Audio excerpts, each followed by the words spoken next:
After 6 years of slaving over hot spit roasts, Roy and Kay Duffy had reason to celebrate today, their latest cooker winning an Australian Design Award. Such products must be innovative, Australian designed and manufactured, and are subject to rigorous testing by a panel of experts. We look at the product over 60 different points and we score it according to where the panel see it in industry as against industry standard.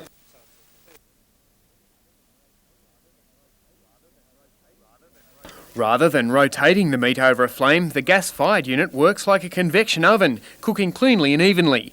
It's also become one of the first tangible trade benefits arising from Lake Macquarie's sister city relationship with Round Rock, Texas. Ken and Melinda Massey were guests at a sister city spit roast party and now look like heading a franchise push in the US. We have a sister city relationship with a city over here in Australia, Lake Macquarie. Lake Macquarie, I'm sorry. This particular business opportunity captures a niche of the market that currently isn't being serviced in the United States. In other words, the home catering business.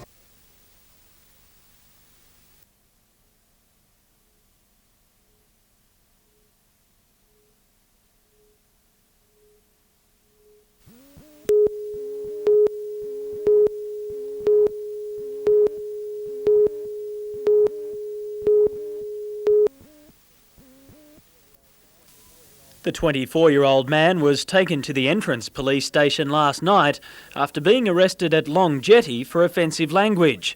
He was placed in a cell, but when checked later, police found the man lying near the cell door. It's believed the man made a noose out of vinyl strips from his cell bed. It's alleged he tied it to grills on the cell door, but the makeshift noose broke and the man was unharmed. The man was taken to Gosford Police Station for further observation, but was released this morning. A 12-month-old baby he was carrying when arrested has been placed in the care of welfare. Matthew White, NBN News.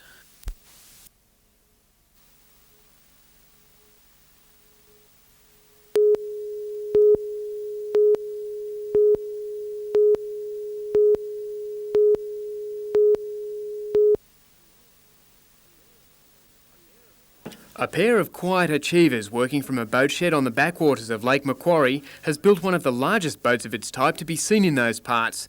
Phil and Margaret Heaney have poured $300,000 and the past 10 months into finishing the 13-metre, 20-tonne steel workboat. Powered by a 115 horsepower Mercedes engine and equipped with a 3-tonne hydraulic crane and lifting gear, the Alkira has been designed to tackle just about any marine job the lake can offer. Should be able to do a wide variety of work, you know, from laying and servicing moorings, salvage and towing, waterfront deliveries, that type of thing. The boatyard has turned out its share of small handmade timber craft, but delivering this latest creation into the nearby creek was no small feat. Phil had a few anxious moments as the treetops tickled the boat's hull. A startled possum headed for the tall timbers. Expert crane handlers brought the Alkira in for a perfect splashdown. Phil and Margaret wet the boat's decks before taking it for a quick spin. The shallow draft vessel will be based on the lake, but is also expected to travel the coast for work. Andrew Lobb reporting, NBN News.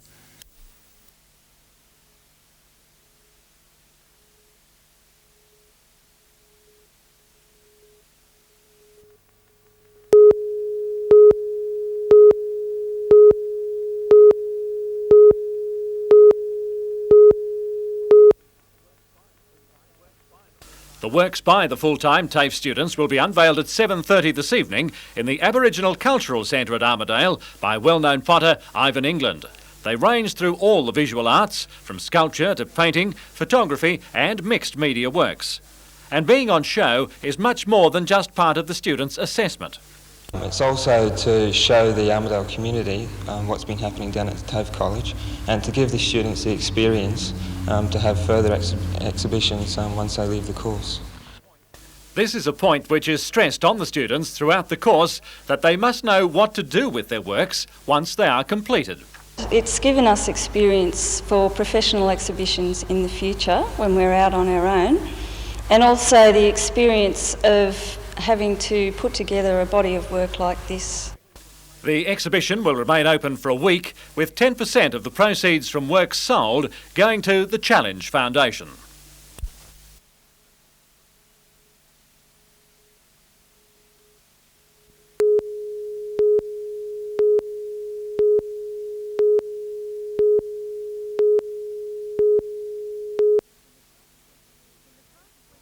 In the past 20 years, 20 lives have been lost on or around this intersection known as Pelton Pinch. In recent years, the road has become more heavily used by the area's growing population. It's also a back road into Cessnock for people travelling from Sydney. A year ago, Cessnock City Council mounted an intensive campaign to gain funding to improve the road, these signs visible evidence of their plight. The signs were placed there as an embarrassment to the state government, to be quite frank, but it was the federal government that come good with the funding. The Federal Minister for Roads, Bob Brown, has announced $250,000 funding under the government's special black spot scheme. Mayor Callaghan says upgrading work will start next year and involve realigning the curved section of Wollombi Road and resuming a portion of a resident's land to construct a straight T intersection. Money permitting, the road will also be widened. Catherine Lamond, NBN News.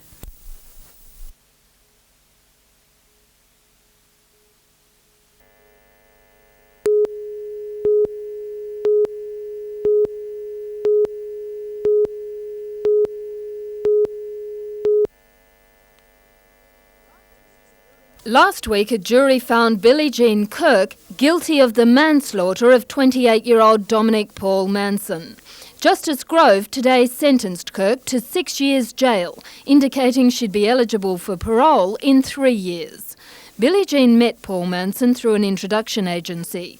During their relationship, Manson revealed he had a substantial amount of money in 2 bank accounts. Miss Kirk later told Andrew Malone about Manson's money. On the 20th of March last year, Kirk lured Paul Manson to a boat on Lake Macquarie. It was there Andrew Malone tortured Manson and extracted a bank card and PIN number from him. Bricks were attached by rope to Manson's legs and his hands thumb-cuffed behind his back. He was then cast to his death into the lake. The judge accepted the jury's finding that Billie Jean Kirk had shared a common purpose with Andrew Malone to rob Paul Manson. He told the court that Andrew Malone murdered him, but that Miss Kirk contemplated no further consequence beyond Manson being put in fear or injured to some degree less than seriously. Kirk's age and her prior good record were taken into account by the judge when determining her jail term. Today, Paul Manson's Sydney cousins were in court. Elizabeth Patton said, given the verdict of manslaughter rather than murder, the family is satisfied with the sentence, although no verdict will bring Paul back. Jane Anderson, NBN News.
Tamworth has had one of those seasons, in blistering form one moment, only to turn in a shocker and put their semi-final hopes under enormous pressure once again. This afternoon they opened impressively against their arch rivals, and in the first quarter it was Richard Willis who gave them a 2-0 lead. Not to be content and rest on their early lead, the Frogs kept attacking, and it was Stuart Deering who found himself under pressure. After a good lead-up work from Matthew Smith, it was Brett Shroom who squeezed one past Deering for a 4-0 lead.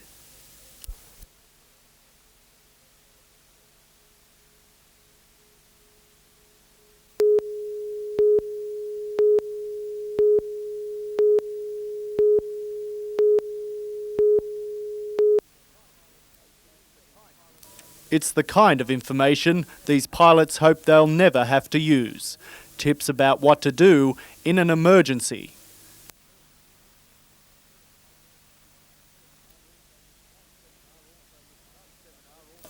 The seminar also looked at other subjects such as pilot limitations and case studies of accidents to avoid mistakes being repeated. And it's just to bring home to pilots of all status, from the very young to the very inexperienced up to the very experienced pilot, all the safety factors, and it's really to improve safety. Organised by the Royal Newcastle Aero Club and the Civil Aviation Authority, the seminar attracted 150 pilots from as far away as the North Coast and Canberra. Safety is the thing that's pushed harder than anything else, and I think for fairly obvious reasons you can't just get out and walk away when you're up in the air.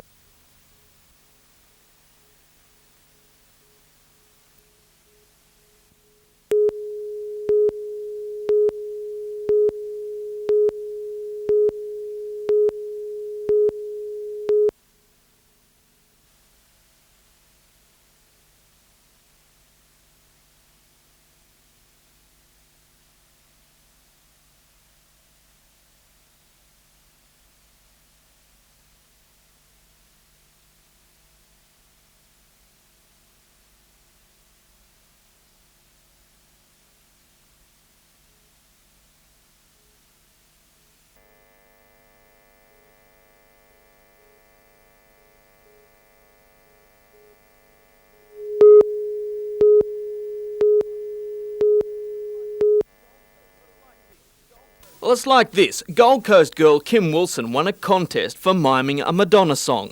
Now she gets paid to do it. She's mimicked the Material Girl in Japan and Las Vegas, now Newcastle. Kim and her troupe of beefy boys are part of the Sex Dance Party, 12 hours of high-stepping hijinks. That happens on Saturday night. Today, the titillating trio was getting set for a publicity stunt, Madonna in the Mall. Miss Wilson says the people love it. I think a lot of people like it because they think, oh, big star, you know, they can. But nothing bothers me about it. It's just normal to me. This is normal? Riding half naked down Hunter Street in a chauffeur-driven limousine? They stood sultry through the sunroof. Oh, that reminds me, got to pick up the Twin Peaks video on the way home. Anyway, as I was saying, schoolboys peered.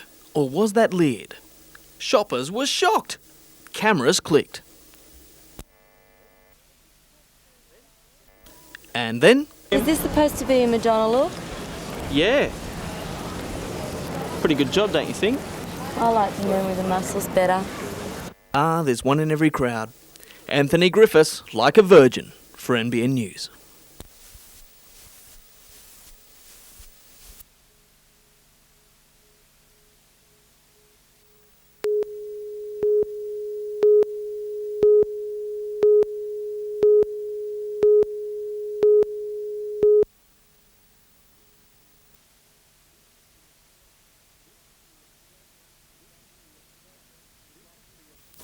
This is the Australia we'd like to think doesn't exist. In Romper Stomper's bleak Melbourne setting, a gang of neo-Nazi skinheads roam, kill and are killed on a merry-go-round of hate and violence.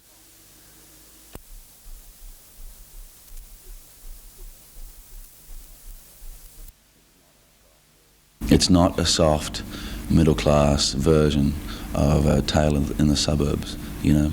It's very hard and it's very full-on and it's very truthful. Russell Crowe plays the lead character, a vicious but disturbingly magnetic gang boss called Hando. He lives by the sword and the teachings of his hero, Adolf Hitler.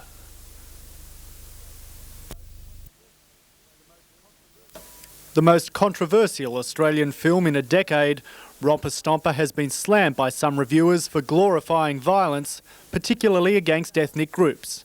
But that argument, says Crowe, is missing the film's point.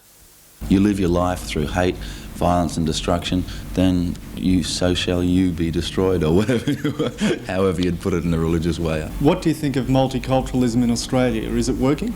Racism is a huge, big problem in this country and has been ever since we arrived here. You know, I wouldn't believe you could find a single person in this whole country who hasn't at one point in time done, said, thought, or whatever, a racist act, you know.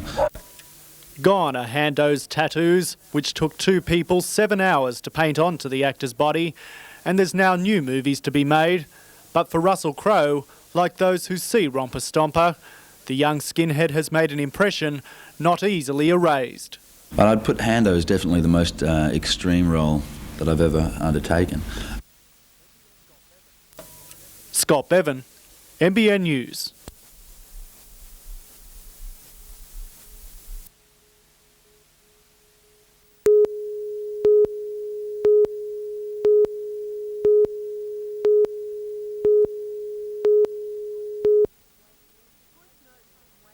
Troy Snowden and Wade Greenwood hope to be part of a new scheme in educational training set to begin at Glendale Technology High next year.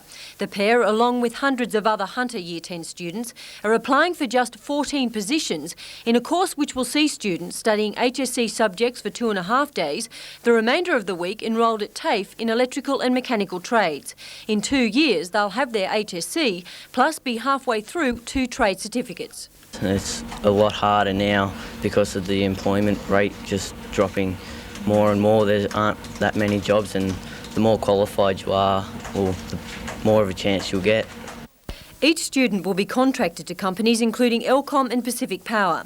Sponsor companies will pay the costs of TAFE tuition. In return, the students are bonded to serve an apprenticeship with their respective company. According to course coordinator Peter Bainbridge, the scheme will help industries save money in the training and employment of young apprentices. A number of major companies, State Rail and Short Electricity and a few others like this, have over the years, due to financial restraints, been reducing the number of intakes. There is a drought of apprentices now, but in a few years' time we might have a drought of tradesmen. It's hoped in the future the concept will be expanded to include other areas such as tourism and office administration. Catherine Lamond, NBN News.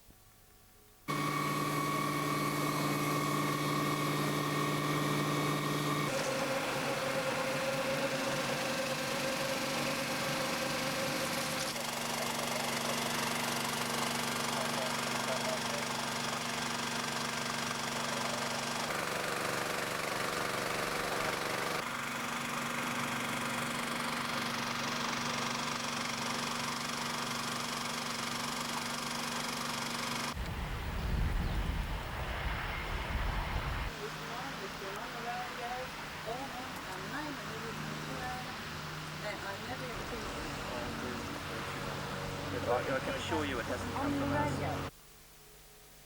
I can assure you.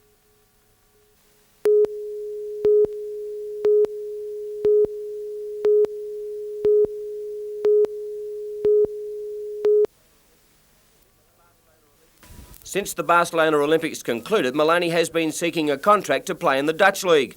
Managed by former Breakers import Pierre Esses, who was unceremoniously dumped by the club, Maloney believed he had a deal with FC Den Bosch, but part of the Dutch Football Association voted 3-2 against a work permit for the gifted player. So Maloney has called it quits and will be on a plane tonight for Newcastle and the resumption of his successful career with the BHP Breakers. While that will benefit the team on the paddock, the club is strapped for cash, and the sale of Maloney would have been a bonus. While Maloney wings his way home tonight, a priority for the Breakers is to win over Morwell at home this evening. Meanwhile, the Kings of Wings return to the Newcastle Monodrome tomorrow night, headed by multinational sprint car champion Gary Rush. He destroyed his number 1 car in a spectacular crash at Parramatta 2 weeks ago, badly bruising a couple of ribs in the process. Rush was only cleared by the doctors 2 days ago and given the all-clear to race. In his new car, Rush won't have things his own way. His father and son combinations, George and Brooke Tatnell, Bob and Grant Tunks, and hard chargers Bob Blacklaw, Wayne Skipper, John Shaw and Chris Orr throw down the gauntlet to the champion.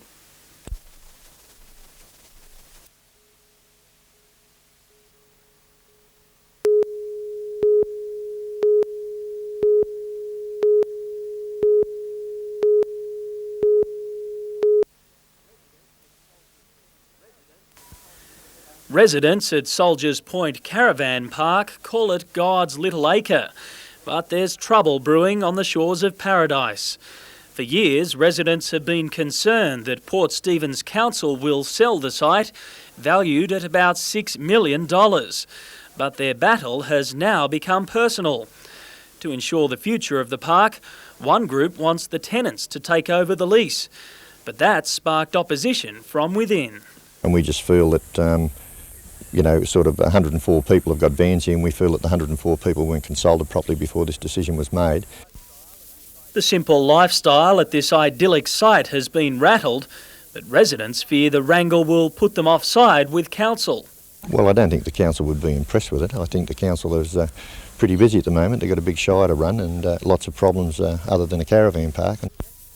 But that's been rejected by the opposition group. If we had put up a united front, we would have had a much better chance of getting the park than if we go in as a divisional. Shire President Bob Horn says he's against selling the park, and he says residents' infighting shouldn't be an issue when the matter goes to the vote early next year.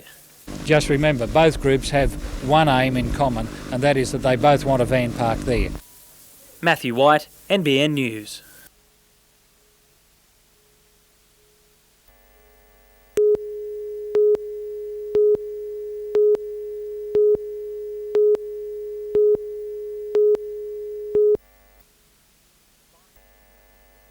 By Christmas next year, the freeway will be ready all the way north to Stockrington Road, and therein lies the problem for the people of Black Hill. The plan is to feed all the traffic onto Lennigans Drive, and it's not just the narrowness of the carriageway, despite millions spent recently on improvements, that worries them.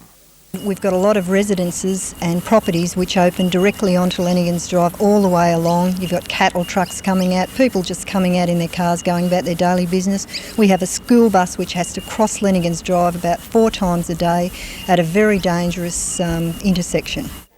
The Federal Road Transport Minister Bob Brown has put forward 5 suggestions for discussion, ranging from doing nothing up to the option preferred by the locals. It provides for separated dual carriageways, that is a high standard road completely separate from Lennigans Drive to take the F3 traffic at least to John Renshaw Drive, which will allow Lennigans Drive to become a reasonably quiet and safe road, which was really what it was intended for in the beginning. Wendy Robson, who heads the local Lennigans Drive Action Group, believes politics is the problem, with their road a state responsibility and the F3 coming under the jurisdiction of the federal government.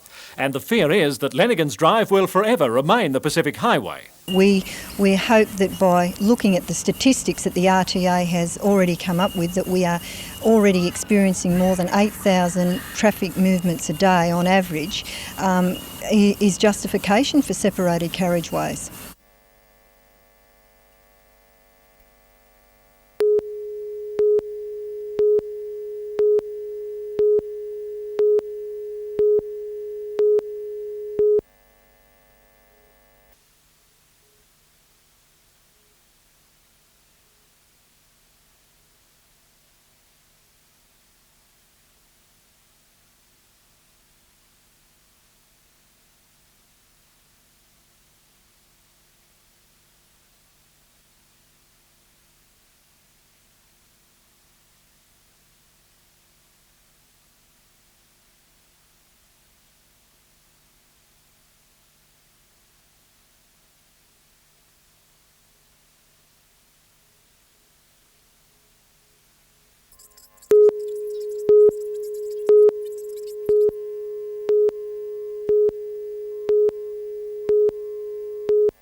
It's an innovation that has been warmly received by surf lifesavers throughout the state. Qualifying rounds have been conducted all along the coast. For the next 2 days, 10 clubs go head-to-head to try and win a spot in the December final. From the North Coast, Port Macquarie, Taree Old Bar, Cape Hawke and Blackhead will be represented.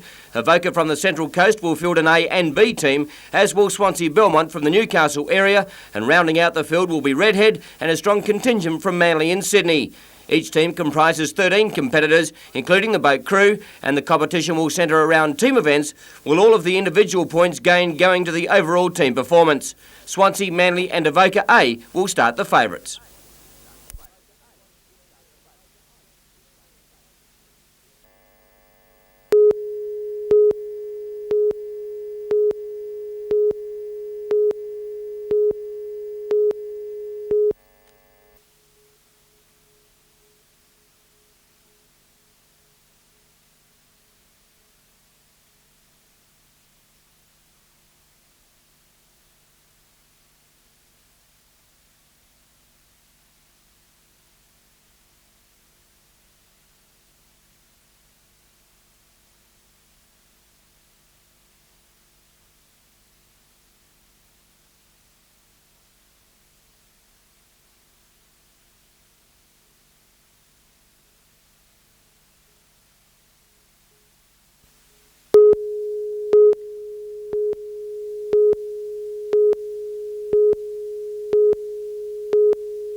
Coffs Harbour Airport has one of the largest passenger throughputs outside Sydney, a fact recognised with the granting of a second licence for a commercial carrier.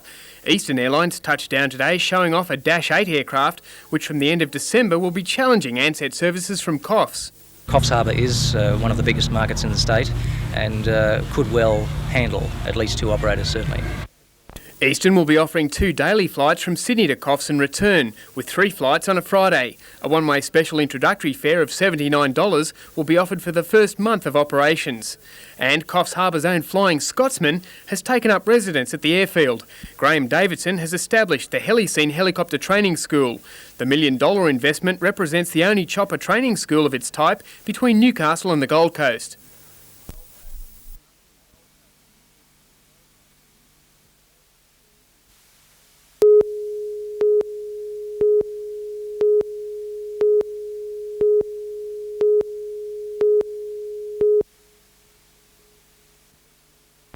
The best lifters on the North Coast heaved heavy weights in the name of competition today.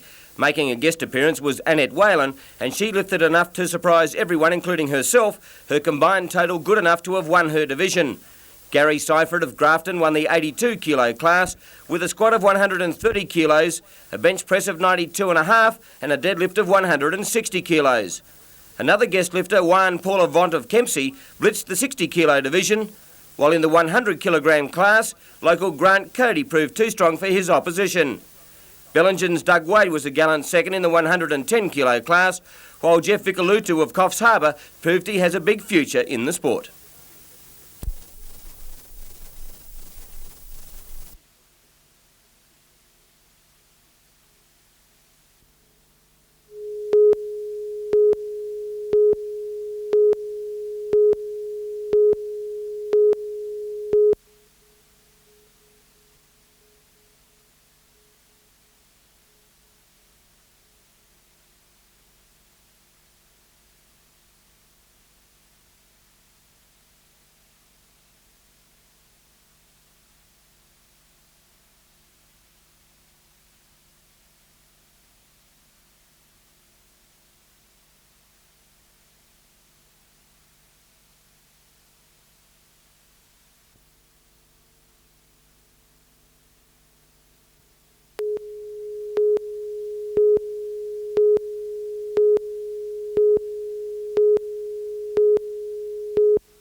The Festival of Gymnastics, to be held at Australia's Wonderland near Sydney next weekend, will be the biggest one-day showcase event in the country. 15,000 gymnasts will participate, among them the Gymmaroos, 9 to 19-year-olds from the Taree area. 57 display squads from throughout the state will compete, some in junior and disabled sections. The Valley Industries group from Taree throw everything they can muster into a performance. Carers lend a helping hand, pushing independence on the mat just that little bit further.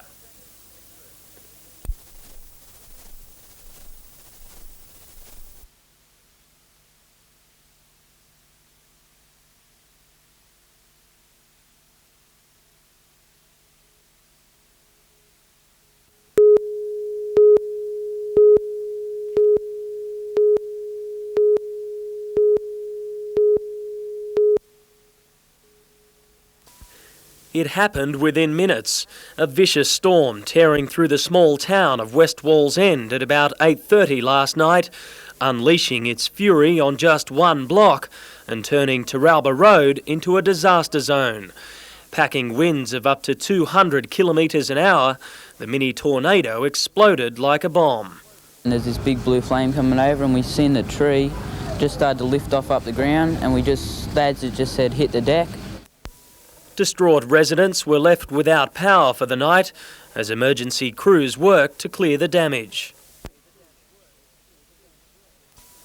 Daylight revealed the extent of the devastation, the clean-up operation continuing throughout the morning. The terror lasted just 20 seconds, residents describing how a fireball ripped along the street, leaving behind it a trail of destruction.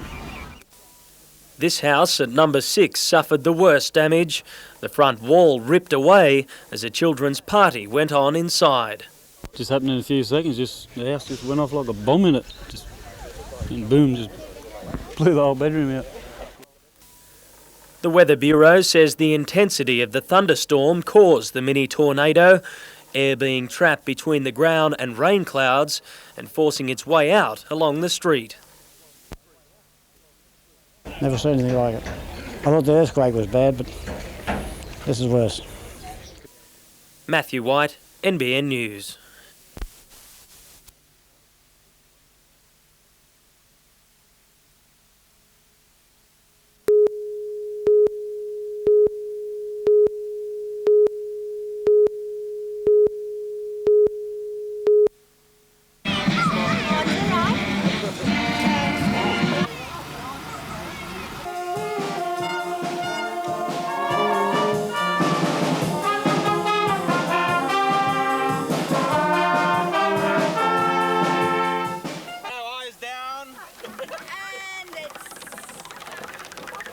There she goes.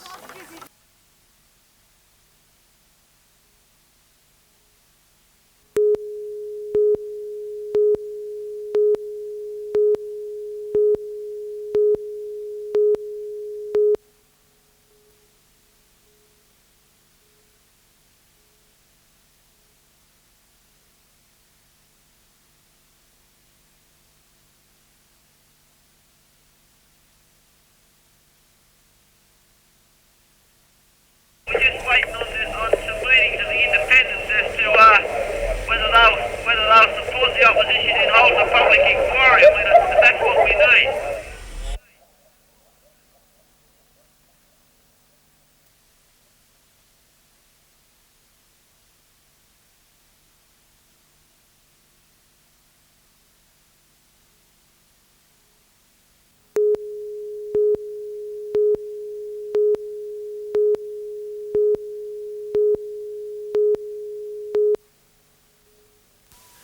The Toronto-based yacht Tropic had set out for Nelson Bay from Swansea yesterday morning, but by late last night, its race was run. The four-man crew had misjudged the rugged Fingal Bay headland. Within minutes, their boat sank. The Westpac rescue chopper winched the crew to safety, plucking them from nearby rocks.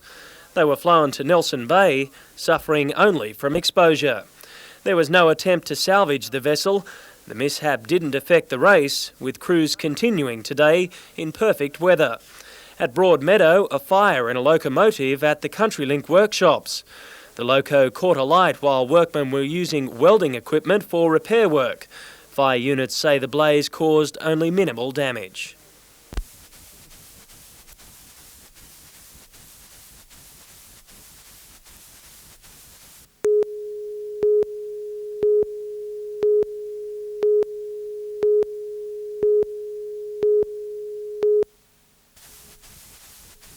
After 6 weeks of intense competition, the 300 competitors were whittled down. In today's men's final, Willie found himself up against Brian Williams. Luckily for him, Williams chose today to pull out possibly his worst performance of the year.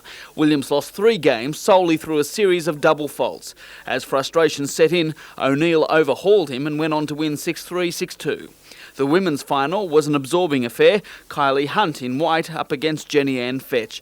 Hunt won the struggle for the first set, taking that 7-5. Fetch turned the tables at the start of the second, blazing her way to a 3-love lead. But Hunt recovered brilliantly, winning 6 straight games to take the set and the women's title.